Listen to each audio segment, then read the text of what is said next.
Center of Research on Himalayan Sustainability and Development, was inaugurated by Nobel laureate Mr. Robert Hoover on 15th of December 2015. To welcome the guests, today's guests, may I request the Vice Chancellor of the University, Dr. P.K. Khosla, to do the honors by welcoming Honorable the Chief Guest, Honorable Mr. Justice Swatantra Kumar. Mr. Khosla, to welcome the Chief Guest with a traditional cap and scarf. This is that typical welcome of Himachal Pradesh. Honorable Mr. Justice Swatantra Kumar, Chairman of the Tribunal.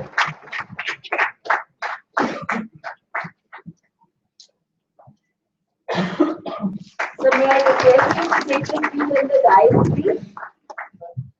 So may I request you to take a seat on the dais, please? So, now may I request Mrs. Saroj Khosla, the President of the Foundation, Madam is here, to extend the honor by welcoming the Pro-Chancellor of the University, Shri Satish Anand.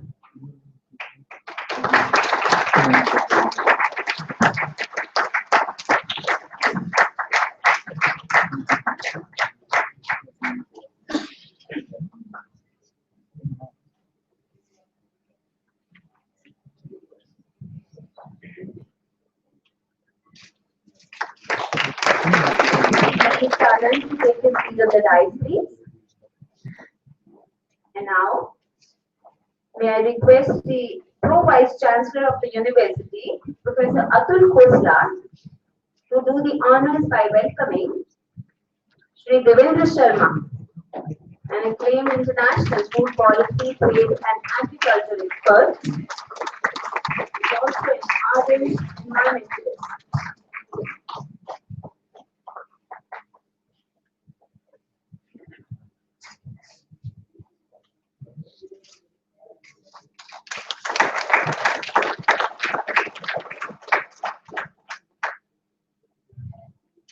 Mr. Sharma to take the seat on the dais, please.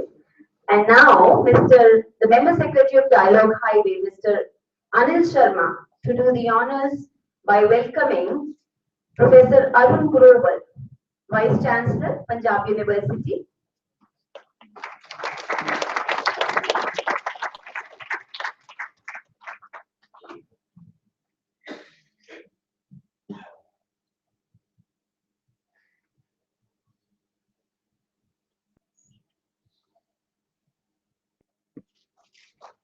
So kindly take the seat on the dais, please.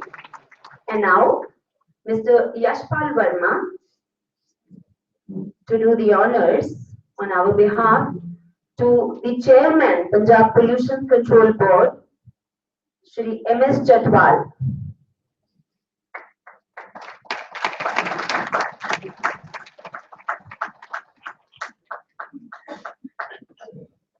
By presenting the scarf and the cap. Dr. Chatwal to take the seat on the dais, please.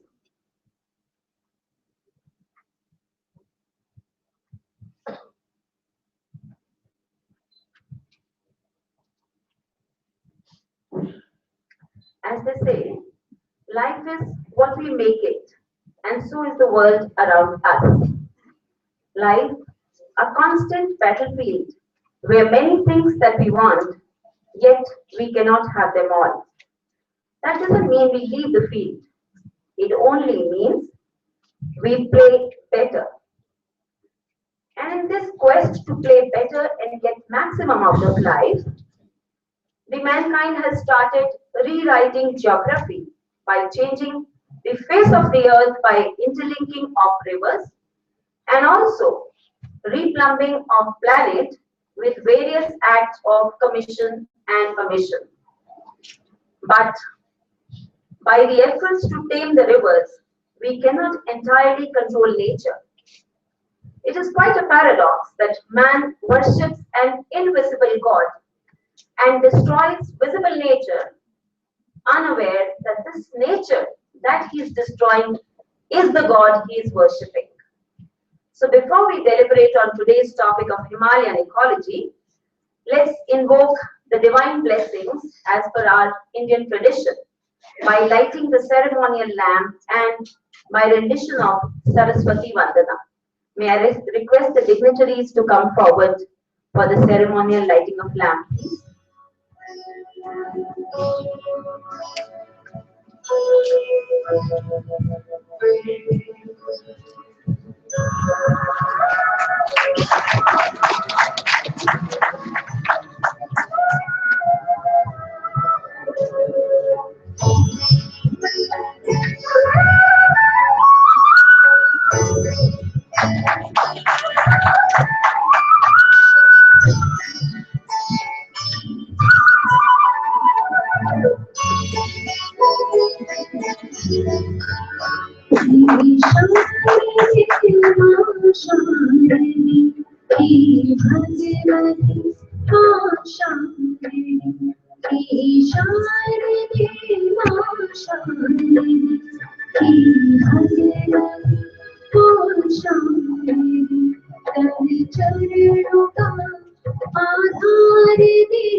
After invoking the divine forces as per our Vedic culture, we once again need to turn to the Vedic mantra of Vasudeva Kutumbakam. The world is a family. It is the environment where all of us meet and have a mutual interest. It is one thing that all of us share. As they say, pollutants are passengers without passports. And these passengers without boundaries have already started creating havoc with the climate around us. Development, no doubt, is inevitable part of soul of the society, but it must go hand in hand with environment. Human activity doesn't always expand relentlessly. Occasionally, nature reclaims the land, which in the recent past we all have seen in the form of Kedarnath tragedy, flash floods in Srinagar, and also in Chennai, etc. Now, to formally welcome the distinguished guests, may I request the Vice Chancellor of Shoolini University, Dr. P.K. Khosla, an educationist, academician, a forester, and an entrepreneur with a vision, all rolled into one, for his welcome address. Dr. Khosla.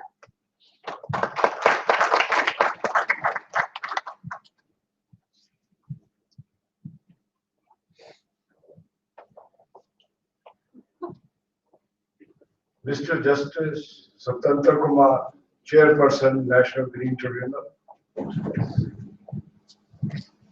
Mr. Justice S.N. Agarwal, Mr. M.S. Chatwal, Chairman, Pollution Control Board, Punjab. Professor A.K. Grover, Vice Chancellor, Punjab University, Chandigarh. We have other friends who belong to the same fraternity. Professor Vijay Singh Thakur, Vice Chancellor, Horticulture Forestry University, Nauni. Professor Tej Pratap, Vice Chancellor, Sher Kashmir Agriculture University, Srinagar. Professor Jagmohan Singh, retired Vice Chancellor, again from Horticulture Forestry University. The Pro-Chancellors of the University, Satish Anand, President of the Foundation, Pro-Vice Chancellor of the University, Michael Greger, an artist from Paris, Mineral Dialogue, Ik en Hemente Paris, Well, friends, it's my pleasure to welcome you all to this meeting. This is a very prestigious gathering comprising of luminaries from the legal side in form of Justice Uttamta Kumar and other persons, host of vice chancellors, scientists, scholars, and my friend Dr. Huja, who is a former Director General CSIR, members of the civil society, NGOs, students, and others. Today we are here to discuss the issues about the Himalayas. We are all sitting in the Himalayas, and we are indebted, obliged, and honored that Justice Swatantra Kumar, who is a retired former Justice Judge from Supreme Court and currently the chairperson of the National Green Tribunal, has kindly agreed for this to be the chief guest on this time, on this gathering, which is going to discuss the problems of the Himalayas. Friends, it's just that the divine call.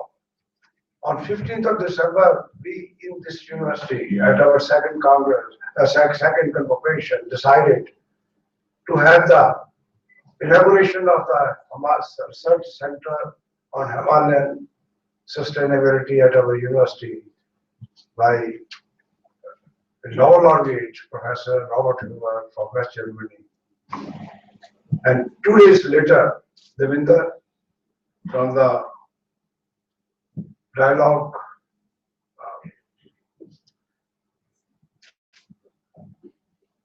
dialogue highway, I'm sorry, dialogue highway, he contacted me on phone and asked, will the university be willing to accept or arrange or host this dialogue on Himalayas? So we were very happy. I would say it was a good coincidence. And after 1 week, there was another advertisement from the National Commission on Himalayan Sustainability by the Government of India to call for the competitive research and developmental grant for attending to the problems of the Himalaya vis-a-vis the societal benefits. I'm very happy to say that the university has competed for that grant and we have submitted over 20 projects. When this university was constituted, established, we thought, what should be the research agenda and what should be the theme of the university? I'm very pleased to tell you that we decided whatever we do in this university, whatever we think it should be in my mother. All our PhD students must work on the flora and fauna of the Himalayan region. All issues, whether they are using biotechnology, the frontier areas of knowledge, or any other science, it should be for the benefit of the Himalayan region.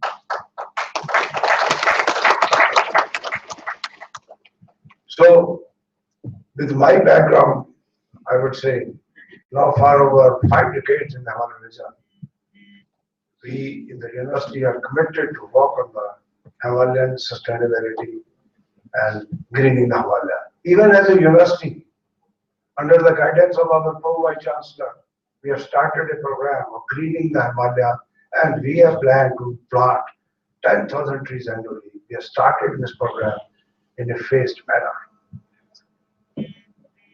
So, we are assembled here in a backdrop of a very sad story of the epidemic of jaundice in Simla. And Solan is not an exception. It has also penetrated into this town. I find and notice that our rivulets, which are feeding and forming the lifeline of the people, they're toxic, polluted, and causing germs, diseases. Time is not away if we do not run to such a serious problem. You see, water is the lifeline. If you cannot enter the water, we cannot sustain the civilization. And if so, Shimla is a tourist spot. I've seen at some time, my own university, 2 years back, epidemic of jaundice had come. in the solar town, and university cannot escape. On Saturdays, our students go to town, they eat golgappas and mimos and other things. Now, even today, we are sending a message to our students who are coming here on first, tomorrow they are going to start. Please, we are writing to the parents, ask your wards not to take anything from the market. And otherwise, the students start believing the university water is not drinkable. We are taking the water from the three sources: our surface water, our green water which is being lifted, and third is the coming in the rivulet. It's sick rivulet and it requires to be treated. I have submitted a project on my name to the National Commission for treating that rivulet. I want to develop a model, ladies and gentlemen. I know that in all the toxic substances alone that you put chlorine and the high quantity and clear the water temporarily. It is the nature has given us phytoremediated plants. The plants can do wonders, and we have to rehabilitate these with the flora of those such species. The plants are the sinks to absorb the toxicity and any type of things. That type of a thought process is required. Otherwise, our Himalayan people, our Himalayan tourist industry will be affected. The biggest challenge before the Himalayan or the Himalayan ecology is now to clean and conserve and to provide the pure water to the people. The discharge of the septic tanks is coming to our rivulets. Yesterday, my state officer asked me, Dr. Khosla, today, discharge of the STP plant put up in one of the confluence where the $2 beach has been discharged in this rivulet. What should we do? Because our green water will not be available today, but anyway, they could get the water from that source. I said, ask for collect from other sources which are neat and clean through the tankers. This is a very, very serious problem. Because we as a university are located at the edge of that, we are using this type of water. And many times I've seen bottles, syringes, slippers, shoes floating on the water. What to say of the urban population? What about the rural population? We all have RO systems, hot aqua guards at our homes, but not the villagers. Most of the people are, they do not even know it. So we need to attend, and my passion is water, water, and water. I think all civilizations, whether Harappan or the Manjadaro civilization, everything is based on water. We cannot provide clean water, and there the plantation here forests are sitting.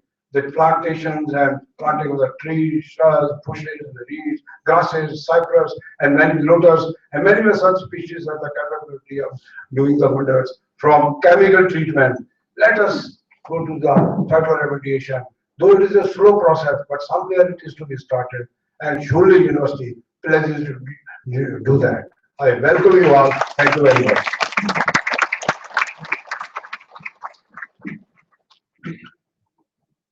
Thank you, Dr. Khosla. Dr. Khosla has rightly emphasized the lifeline of, for all of us, of course, and the Himalayan region, water. Judiciary has prioritized the environment over development whenever the situation demanded an immediate intervention. The interpretation of Article 21 has facilitated the emergence of an environmental jurisprudence in India, along with strengthening human rights jurisprudence. Thus, it would be a matter of great pride and privilege to hear the chief guest of the day, his lordships, on today's topic. But before we have lordships, let's learn and hear the young and promising Pro Vice Chancellor, Professor Atul Khosla today. As Dr. Khosla has rightly pointed out in his welcome address, that under the guidance of Pro Vice Chancellor, Greening Himalayans project has already started. So let's set the ball rolling for today's talk by inviting Pro Vice Chancellor Professor Khosla. Professor Atul Khosla, please.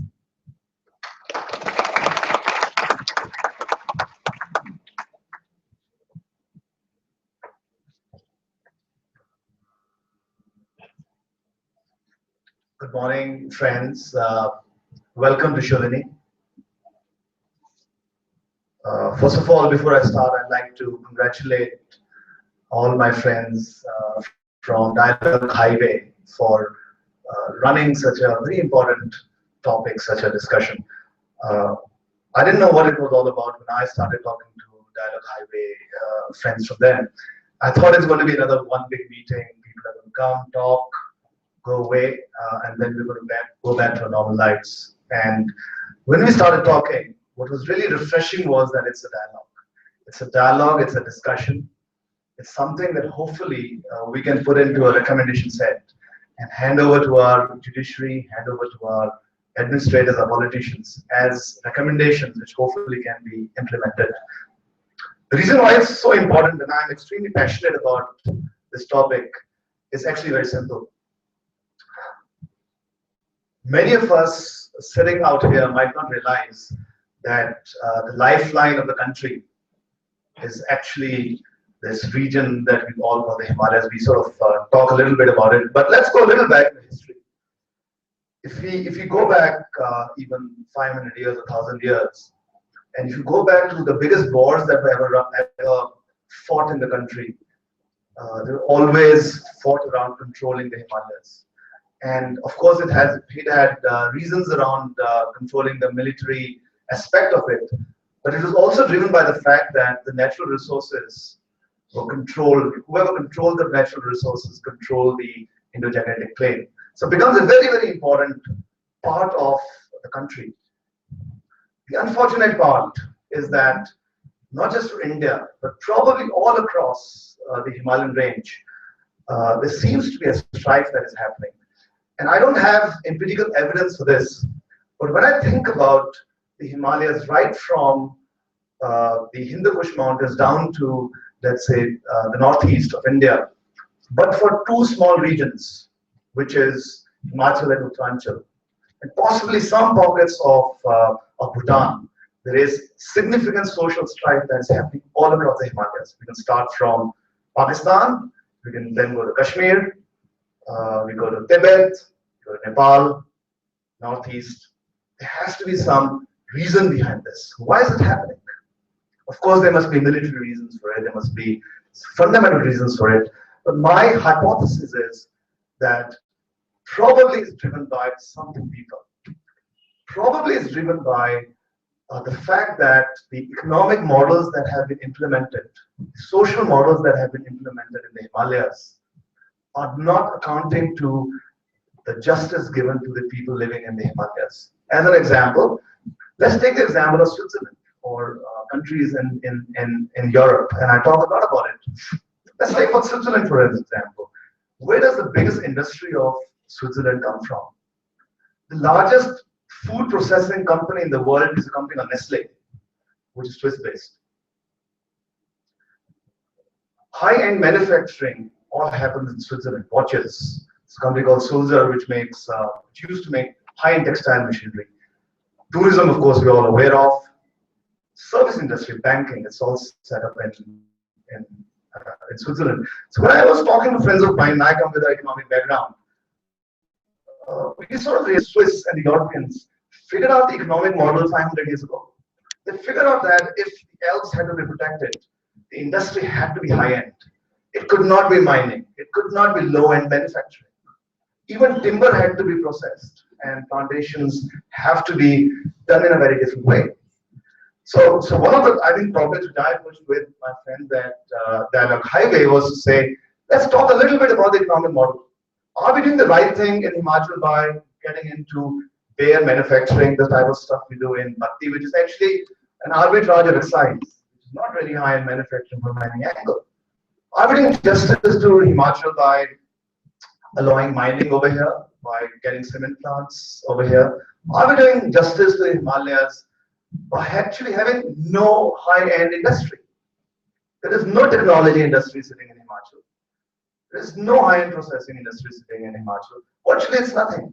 So is there a link between economics and the protection of the Himalayas? This is the first topic I would like to raise to this esteemed panel over here. I think the second topic, which I believe is extremely important, is around women empowerment. Again, I've been working a bit around women empowerment for a few years. And the fundamental belief in the hypothesis is that if our women are empowered, which means if they're educated, then the fundamental problem of the Himalayas can be solved. So the women have to today travel, the women have to probably travel miles to collect firewood and water, they're under stress. They also, we know that in the Himalayas, the women are strong personalities. They can influence families. So if you can educate the girl child, if you can ensure that they are skilled, if you can ensure that they are participating in economic activity, I genuinely believe that there's a very strong chance that we can protect the type of and evolve on the type of issues Dr. Costa raised, whether it's water, whether it's afforestation, whether it's about skill building, whether it's about pollution or other aspects that the Himalayas are sort of catering to.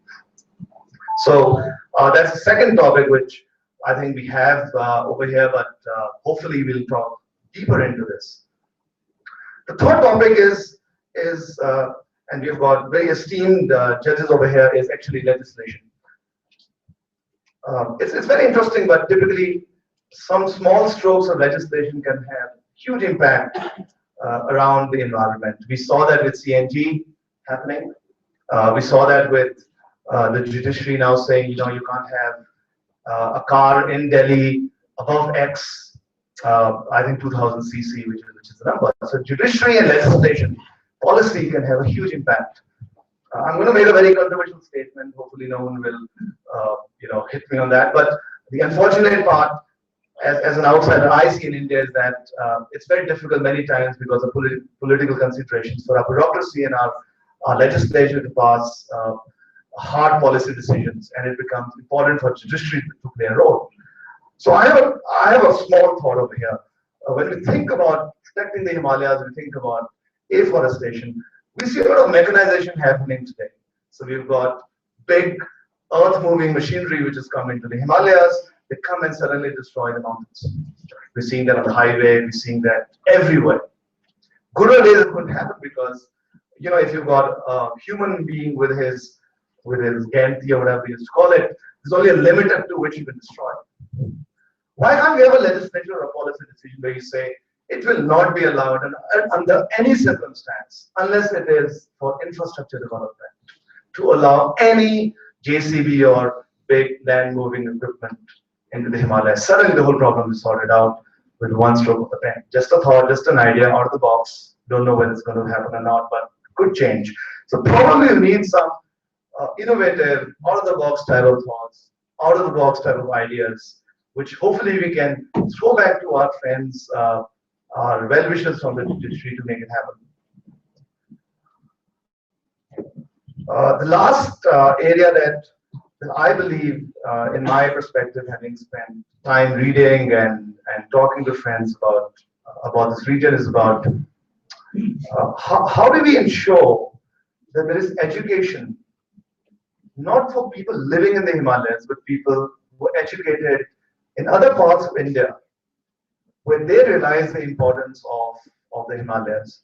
So one initiative that we're just putting some, I would say, some color to, and hopefully we'll launch it in the next 2 months, is what I call Save the Himalayas.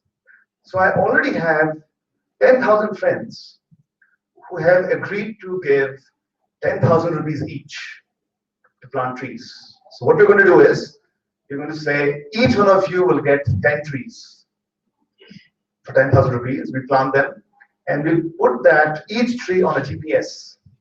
So which means they can actually track the growth of their tree. And hopefully 100 years later, 50 years later, the children can come and say, this grove was planted by my father, by my mother. So if you can create from a small seed that we have from such an initiative, but if we can have, let's say, 2 million, 10 million people living somewhere in Bombay, Delhi, in other parts of the world, who are, by the way, very concerned about the Himalayas. If we can get them involved, there's no reason why this problem cannot be sorted out. So these are a few sort of thought starters from my side. Sometimes I can be a little unconventional in my thoughts. Hopefully, some of these ideas, better ideas will actually come to the fore. Hopefully, we'll have a great discussion. So once again, welcome to Shoolini. I think the reason why we're here on a very lovely day, which was supposed to be rainy, but the rain never happened, probably because of climate change, is because we're so passionate about this topic. So let's bring the passion out. Let's truly get some new ideas, great ideas. But more importantly, get into recommendations, which we can then push. I think the challenge beyond the next 2 days is actually going to be the next 1 year when we meet again afterwards. So hopefully all of us will take charge and follow up on those recommendations to ensure that implementation happens. Thank you once again and welcome to Shoolini. Thank you, Professor Atul. And before you take your seat, may I request, let's all welcome Honorable Mr. Justice Rajiv Bhalla, who's just joined us. And so we are extremely sorry and apologize. We believe you got lost. And Professor Atul to formally welcome Justice Bhalla by presenting a scarf and the cap, the traditional Himachali welcome.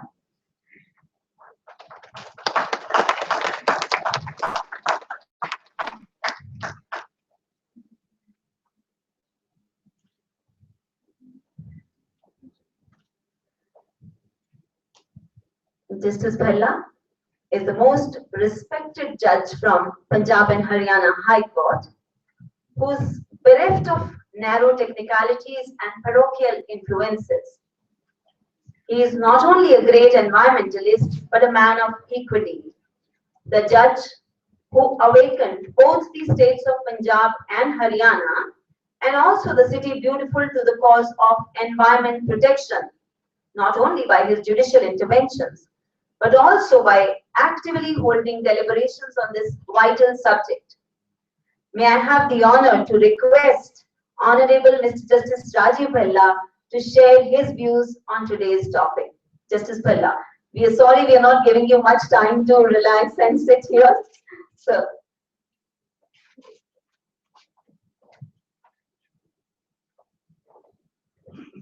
Good morning. First of all, I thank the university and the organizers for having me here. And the words of praise are not due to me. And actually, I'm sorry, extremely sorry for being late. I think I was lost to development. It is development that did me and my driver in. We did not see the fork in the road developed for these three universities and went almost 20 kilometers ahead and were just about 40 minutes short of Nahan. So call it judicial hindsight, foresight, or judicial blinkers, whatever you may. But I'm sorry, very sorry, and I think probably the program was also a little late because of that. We are assembled here today. I'm neither an expert on this topic, nor somebody who would actually participate, but have an abiding passion for the environment, and not only the environment, but the way of life we lead, the integrated impact that our lives have had on the environment. And unfortunately, this battle between environment and development that has gone on, I think, forever. Let us not delude ourselves that it has only started in the last 100 years or only since the Industrial Revolution started. But I remind you, and most of you must be aware, that in the Ashokan edicts itself, the 5th edict related to environment, animals, and protection of forests. So the battle began not just yesterday or a few centuries ago, but this battle began even in ancient times, and our ancient ancestors, forefathers were also conscious of this fact. Today, unfortunately, we are in the cusp of our history. By history, I don't mean the history of kings and queens, but this history of this blue planet that we call Earth, where either we take the turn to Nahan, where I landed up, or they turn to Shoolini University where we are now. Both paths lead to some particular direction. One is development, the other is the environment. And there's been this continuous fractious battle between the two. It's almost like a husband and wife fighting in a never-ending battle where both must try and coexist but find no common ground. The question is, do we have a common ground? Do we yield to development or do we respect the environment? Or do both coexist? As a country, we aspire to join the ranks of the so-called, I use inverted commas, an exclamation mark, and even a question mark, the developed countries. You'll ask me why the question mark, why the exclamation mark, or why the inverted commas. It's very simple. Who taught us development? Who taught us it is good to degrade the environment? Who brought out all this to us? We didn't have this way of living. We never lived in the manner we live today. So it's these developed countries who we aspire to join, who would now be required to pay the price of degradation, which they very glibly, particularly in the latest round in Paris, tried to shift the blame for environmental degradation to the developing economies.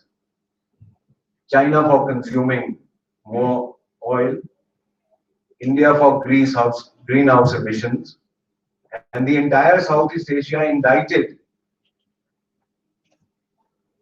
for being the, let's say, pallbearers of the destruction of the planet Earth.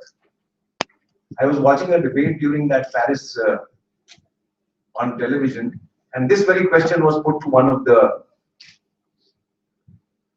persons on the panel over there in a debate on the BBC, which claims absolute journalistic freedom. And the answer was, well, we are not responsible for your ills. You are responsible for your own ills. Why should we finance your own degradation?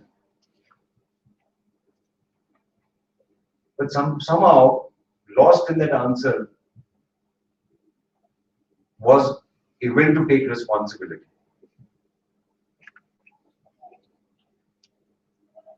Now we have at the forefront of this battle not only the Supreme Court, but one very eminent jurist of ours, Justice Ananta Kumar, who heads the NGT. And we've all been reading his orders. His Lordship has, not only when he was in the High Court with us in the Punjab Haryana High Court, thereafter as the Chief Justice, and now heading the NGT, I would say is like the soldier manning the border. And he gets his brickbats, but he gets a very few bouquets.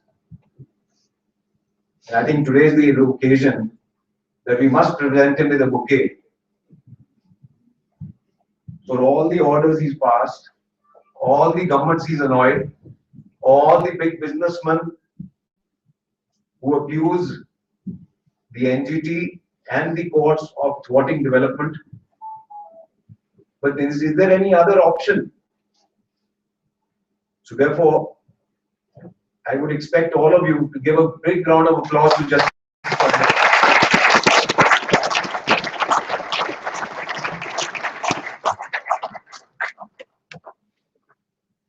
And Once again, I apologize for being lost in the wilderness and delaying your entire program. And I'll just end with a quote, which has always impressed me, and in fact, which has always impelled me to take my stance for what I have done a little bit on, particularly on the sand mining in Punjab, and of course, that's a similar problem in Himachal also. Forests precede civilizations, and deserts follow them. The choice is yours, the option is yours. It's between the desert and the forest. It's between development and the environment. I cannot answer this question. It is for you and the generations who follow to answer. For I say that we as a generation have failed both development and the environment. The jury is out.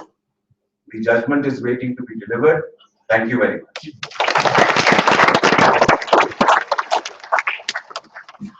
Thank you very much, Justice Pella. He has beautifully put it, the fight between the desert and forest. I think there couldn't have been any better way of actually showing development the path we are taking. Sir, you've talked about presenting the bouquet to Honorable the Chief Guest today. I'm sure the August gathering is ready and willing and would love to present bouquet to each one of you who is there on the dais, so that the cause and the voice is taken much forward for saving the environment and particularly Himalayan ecology.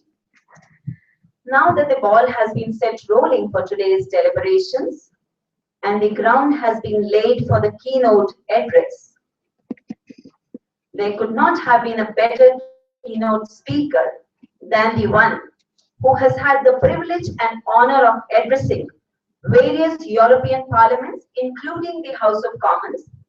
He has delivered more than 100 keynote addresses at the international conferences and talks at over 50 universities in Europe, America, and Australia. He has been listed among the 25 most valuable Indians by the popular Indian weekly magazine, The Week, calling him Green Chomsky. May I request Shri Devendra Sharma, the founder trustee of Dialogue Friday, to deliver the keynote address. Mr. Sharma.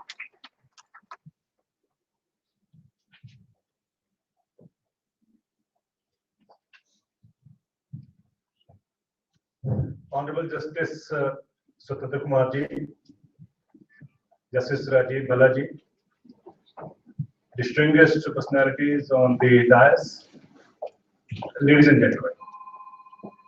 I think it is a great occasion for us. It's a great occasion for us for various things, I would say. One, of course, is the cause that we are all assembled here today.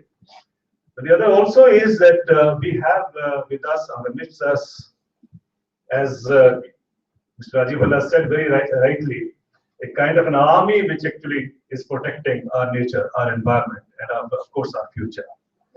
Why I'm saying this, is that in my earlier avatar as an active journalist, I happened to be posted in Shimla with the Indian Express. And I still recall at that time, and I'm talking about 25 years back, at that particular time, Dehradun was one region which was being mined excessively, and the entire thing was being damaged drastically. And then it moved on, there was a court case, and then it moved on to Nahan and Ponta. And I remember I went and wrote a report on what will happen to Ponta Sar and also to Nahan. That, of course, created a lot of furor. But I was very happy that one old lady who became then an icon, I think an illiterate lady, called Kankri Devi, she actually took my report and filed a PIL in the Himachal Court, Himachal High Court. But the interesting part is, the High Court took very serious note of it. And if today Nahan is saved and protected, it's because of that judgment. I think that is the role which we have often we forget. But I think there's a commendable role that the judiciary had played. And I still recall a whole bunch or a busload of industrialists coming to my place saying, "Ki tumi ne problem di hai, tumi dawa do," because they have lost their jobs, they lost their business. So that's the kind of interest you play with, and I think they obviously would retaliate, come back to you. So I think it requires tremendous courage to do exactly what some of the judges have done it remarkably well. And as was mentioned earlier, I think the more I read the judgments delivered by Justice Swatantha Kumar, the more I feel proud as an Indian. And I think it is time that we all salute. I would like to salute you, sir, for the kind of job that you are doing. Exemplary, I think, would say, is the only word for that. And I think future generations would always remember your contribution to saving the environment of this country. You have set a trend, sir. You are a trend setter, and I hope this will follow on as we go along as well. The other I remember, sir, when the then governor, Vice Admiral Gandhi, Himachal Pradesh, he was to relinquish his job. He had, for a few of us, he had a dinner. And dinner, he made a statement which, of course, was off the record, but I think I can share now. He says, I'm leaving Himachal. He used to be the ADC to Lord Mountbatten, so he has come from that background. He said, I'm leaving Himachal Pradesh. I'll go to Bombay now. But the tragedy is, when I see Shimla, I feel it is also becoming partly like what Bombay is. So he said, if given a choice, I would like to keep the guns in the what is the place called Dridge and blow up, the tall buildings that have come up. Look at the anguish. It only reflects the anguish, the concern that he was voicing the way the city was expanding. And this is not only happening to Shimla, it's happening to almost all the hill states of this country. But that brings me to the most important thing that we are discussing today, the Himalayas. The Himalayas, some call it roof of the world, some call it water tower of the world, some call it the third pole. I think it is everything if we were to see that. But what to do for Himalayas, I think that is what prompted that if at all we could also make some contribution by way of bringing the brilliant minds that we have in this country onto one platform where we could deliberate, debate, discuss, and eventually, as you rightly mentioned, sir, come up with a set of recommendations which we would like to, of course, share with Justice Swatantha Kumarji and also with other members of the judiciary and academia and the policymakers. Now that is very important, but as Atul Khosla mentioned one thing which I think is the crux of the entire issue. The battle is between what is called economic growth and development. It is fundamentally our mindset which has started to believe what economic growth is. And I recall, sir, some years back, I happened to be sharing a platform with the Chief Minister of Madhya Pradesh, Mr. Shivraj Singh Chauhan, who said that he is, and that conference was about Narmada River. And he said he's a Narmada Putra. He calls himself Narmada Putra because he comes from one of the banks. He was born in banks of the Narmada River. And he said, I'm very concerned. I want to protect Narmada. And finally he said, but I'm very confused. But I have to look at development and then to protect Narmada, I'm lost. Then I had when I had to speak after him, I said, I can answer your problem, sir. I can address that. The problem is of economic growth and GDP. Unless you get off this facade that we call GDP, you will never be able to protect the kind of environment that we all want to protect for our future generation. The problem starts with GDP. Now, every chief minister wants his GDP to be high. Whether it's Madhya Pradesh, whether it is Himachal Pradesh, whether it's Arunachal, everyone wants to show a high GDP rate of growth. Not many in this country actually know what is GDP. I failed, and I must accept this. Everywhere I go in this country, whenever I ask a question to the students or to the faculty or to the members, distinguished members of the scientific academies and the other academies also, I get always the answer. It's a stock answer. What is GDP? Someone will raise his hand and say gross domestic product. Of course, that is what we were taught. But if we were to understand how GDP is worked out, there are various mechanisms, and if you decipher that, you realize when you pollute a river like, let's say, Yamuna, Ganga, or for that matter, Narmada, the GDP actually goes up not once, not twice, but actually thrice. GDP is actually the amount of money that exchanges hands in layman terms. So when you have to increase your GDP, you try to first set up industrial houses, industrial units along the river. Obviously, they'll come, and then they go on polluting the river, as we all know. So the GDP goes up. Then after some years, the river is densely polluted, and then you bring a 10,000 crore rupees project from the US aid or British DFID or whatever, and again the GDP goes up. And then you and me, when the water is polluted, you and me drink the water.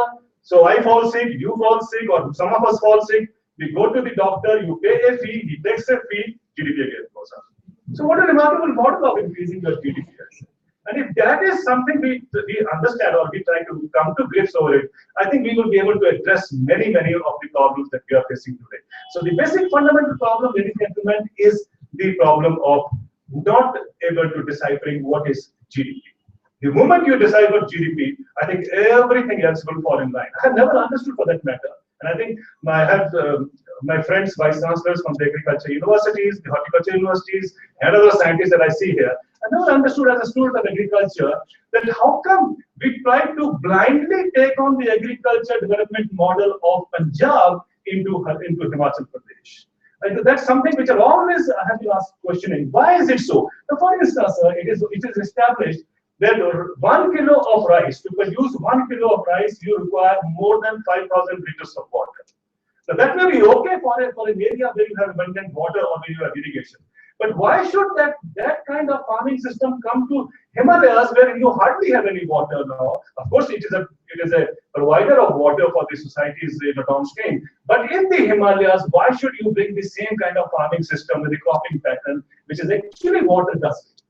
I thought, this is a question which I'm sure now we are trying to relook at agriculture, and I'm sure in the next days or session, we will examine all these aspects and how we could have perhaps minimized or we could relook at what agriculture is and so on. But agriculture is not only confined to rice. Look at all the kind of crops that we are bringing in. All of them are, of course, commodity trade linked, the commodity value chain linked, and so therefore you have to have a kind of intensive farming systems. And intensive farming system, of course, means you are adding on more water, adding on more chemical fertilizer, and then you talk of chemical pollution. When you add chemical fertilizer, I always used to question when I was a scientist, when I was a student in agriculture sciences, that the first thing that I see which disappears when you use chemical fertilizers, and I'm sure many of my colleagues will agree with me, is actually earthworm.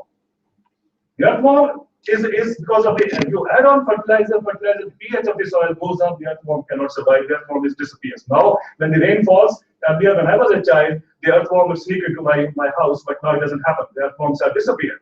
Now, this was something which was visible. How come we didn't worry about earthworms? Earthworm is nature's killer.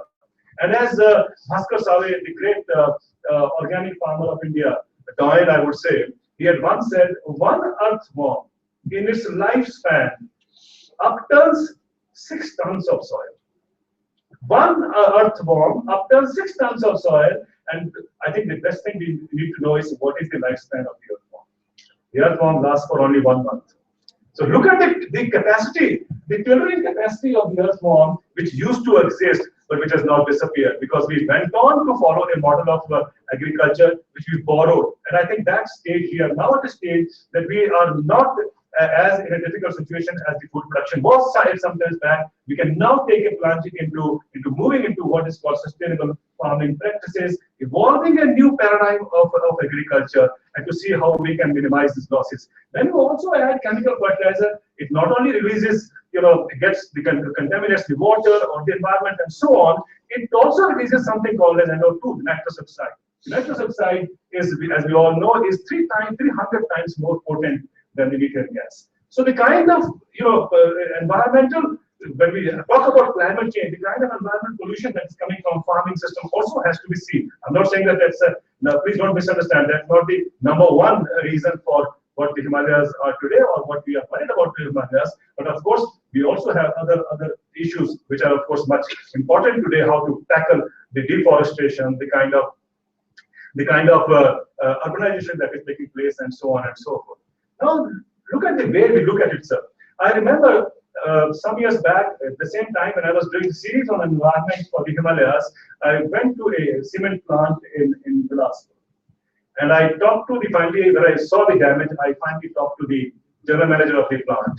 And the general manager of the plant said, why are you worried about environment? The mountain that you see, I'm going to slice it every year. In 5 years, the mountain will disappear. So what is the problem with environment? If there is no mountain, there is no environment. Look at the way they perceive environmental issue to be. And I think one has to convince him that this is what you are going to do a bigger damage if you were to really slice away the entire mountain. And you think it is development, you think it is economic growth, but ultimately somewhere down the line, future generations or the present generation will have to face the consequences. But that's the kind of development model that has been pushed into this state, not only the states, into the entire Himalayas. In fact, I always point out, in fact, one of my articles I wrote that whenever a chief minister, and I'm not mentioning any particular chief minister, but I think every chief minister who comes in would always say about Himachal Pradesh also, sir, they would say, my dream, the day they are sown in, they would be interviewed by the media, and everybody would say that my dream is to turn Himachal Pradesh into Switzerland. And in one of my articles, I wrote perhaps he forgot the spellings. Actually it was Swaziland, not Switzerland. They end up turning the state into a Swaziland, not Switzerland. It's okay to say, fanciful to say that want to turn it into Switzerland, but there's no reason why we can't turn it into Switzerland. Himachal Pradesh, Kashmir, all the other states are beautifully endowed with a kind of environment that would be envious. Other countries would be envious of. But somehow our development model has focused attention to other things, not to developing the same kind of environment which exists, and then of course making money out of it. Himachal Pradesh is considered to be also a place of origin for Ayurveda. Most of the hills would be falling in that category. Now, Ayurveda was something which was rediscovered outside, and then we started to relook at Ayurveda. But when we were trying to, we should have taken the advantage of what existed in this state. We did not do it. In fact, I was very surprised, sir. The first country which took Ayurveda as the main, medicinal system of the healthcare system was actually not India. It was Austria. Austria realized much earlier than us that we haven't realized even now. If I were to say it in that sense, and they formalized that this would be their main health system that they would follow in Austria. And so I think the point I'm trying to make is that we were somehow lost, or we were not aware of what our strengths were. And I think we lost one of our strengths. Himachal Pradesh also and the other hills also are basically the hotspots of biodiversity. And biodiversity is very crucial for any country or the future generations. And that is why the importance can be realized that somebody in the Arctic Circle has built a seed vault to preserve all these seeds that they know would be lost to posterity. So at least when everything is lost, you can at least go to the seed vault in the Arctic Circle and get your seed back. Now, what is the importance of this? I remember when the Green Revolution came in and we were collecting seeds from everywhere, and what is called as gene banks and so on. What was earlier called as kombucha, and from kombucha, the seeds were collected, rice seeds were collected and put in a gene bank, the rice gene bank, which is at the IRI, International Rice Research Institute in Philippines. Now, what happened was when Pol Pot came and damaged kombucha, or earlier it was called, before that it was called Cambodia, or again it is called Cambodia, there was no rice variety left. So actually, Cambodia has to go back to the International Rice Research to get its 150 odd strains of the rice varieties that existed in Cambodia from the International Rice Research Institute. So I think their seed vaults have a role to play. But the point I'm trying to make is that Himachal Pradesh or the Himalayas, or for that matter the Western Ghats, they're all classified as the hotspots for biodiversity. But what is hotspots? There are about, if it is compare the kind of biodiversity that exists and what is the role of biodiversity, let me illustrate here also. When Columbus came to North America, of course, there were hundreds of plants that he could find. But lately, and he took some, he brought some, as we all know, this is the kind of exchange that takes place. There's an interesting study which says that there were, if you were to look at what originates, it came up in the debate on the intellectual property rights when it became a trade-related intellectual property issue, that if you look at America, America is home to only 5 plant species and 3 animal species. Which means 5 plant species actually exist, which America can say originate, or they can claim ownership over it, are only 5 plant species and 3 animal species. Compare that with India. India is home to 51,000 plant species and about 85,000 animal species, including low forms of life. So I think we were always under the impression that we don't have to think about all these kind of plant species because we were born, they were existing in our backyard. We were born with them, we lived with them, and so on and so forth. But the Himalayas is one of the basic, or let's say fundamental places of that origin of biodiversity, because the 7,000 plant species that exist in India, or let's say that originate from India, actually most of them are medicinal plants, and they of course come from the hills. Now that's the kind of repository that exists in the Himalayas, but where is the interest in all these years to build up on this strength that exists in India? And look at United States. You cannot build a superpower on 5 plant species and 3 animal species. So that is why they collected legally, illegally from all over the world the plant species, put them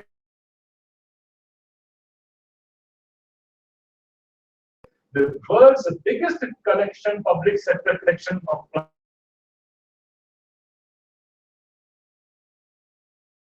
As I said earlier, actually has only 5 plant species originating from that, and the most important plant species was safflower. There are only 3 animal species, and the most important animal species America can claim ownership was swine. So that's all they've got. And look at what India has. Somehow we never realized that these Himalayas have to be protected if we have to protect our biodiversity. Now, development definitely encroaches on the biodiversity space. Now, that is where the policy planning role has to come in to see, or the academicians' role have to come in to see how do we balance it out, to see that we do not lose. The pace at which India is now losing species, first of all, we didn't even measure, or we didn't even calculate, we didn't even know actually where exactly these species are, because I think only 30% of them have been classified so far. We have still a long way to go. And of course, Professor Ahuja would know lots and lots more on that issue. Is because we have not actually banked upon the strengths that we have. The point I'm trying to make is, if we have built our development model on the kind of strengths that exist in Himachal Pradesh or in the hills of this country, we would have really gone ahead and built up a kind of a unique model of development. I'm a strong votary of Sabka Saath, Sabka Vikas, and that can only happen if we move away from this paradigm of a development in the hands of few to a development model which benefits everyone. Now, I'm not saying you have to bring the left back into action. No, I'm not saying that. But all I'm saying is we have to radically re-look at the kind of development model that exists. And I think that is exactly, sir, in the next 2 days, we're going to try to engage people, and then we'll come up with recommendations and suggestions. In the final session, sir, we also intend to come up with first of all, a kind of a model of development for the Himalayas that we all perceive.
Find one population. That's